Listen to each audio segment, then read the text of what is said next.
Hiya, I'm going to show you how to put your baby on your back using your Connecta or Integra carrier. This is the Integra. So this is more for a beginner version to put your baby on your back. I've put another more advanced version of this on my Facebook page.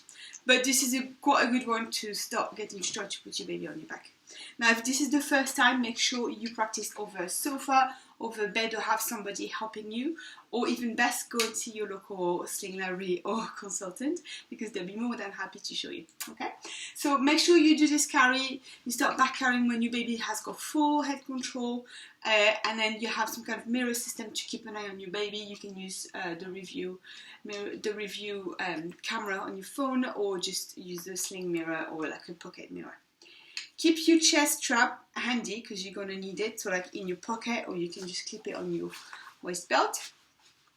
And I'm going to have the straps like that, rucksack style, so all clipped together.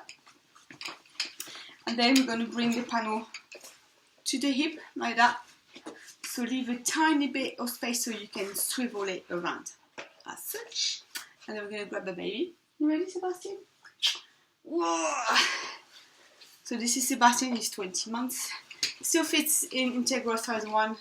I think soon it's going to be in the size 2. So you're going to bring the panel across. What you're going to do is you're going to grab the straps, like so. Just bring them in front of his face. And make sure you keep the tension in it, so just don't let go, don't make it loose at any point, okay? So you hold on, and then you're going to start swiveling your baby to your back. Bring your arm over and into the strap. Yeah, no. This. And then keep turning, keep the tension in the strap, and then bring your arm over. Like that. We tighten. So whichever way you want, if it's dual adjust, you can pull back, or you can pull up, forward. Like this. Now grab your chest strap. I would advise you do that because it stops the straps from sliding off your shoulder, which can be a little bit annoying.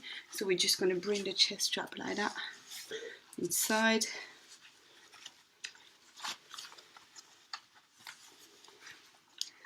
And then you're going to clip, make sure it's nice and comfortable. Like that, and that's it. So make sure you can keep an eye on your baby, very important.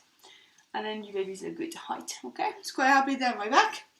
Now I'm going to show you how to swivel him back around. So you can do exactly the same thing as what you were doing. But what I find is easier is to keep everything on, so keep the chest strap on and do the walk like an Egyptian method. Which basically means you're going to loosen both straps like this. Loosen your waist belt a little bit so you can do the swiveling. I'm going to bring my chest strap a little bit further down like that. And then I'm going to bring, so I've got one hand on the bum. I'm going to bring one arm out completely. And I'm going to hold on to the other strap. Bring my elbow right under right at the buckle. And then I'm basically going to swivel him around. So you can use the waist belt. You can turn it around like this. Make sure you keep the tension. Switch hands when you can't move anymore. One hand goes to baby's bum. Bring him back center. And then you can put your baby back on your front if you want to. Like this. Always retighten everything. Or you can just take your baby out. So if you've got your chest strap on, you can loosen the buckles on each side like this. Bring the strap by your neck, support baby, and then just unclip your chest strap as such. And there you go. Ready to go. That's it. If you have any questions, please don't hesitate to put questions into the comments. Thank you for watching. Bye bye.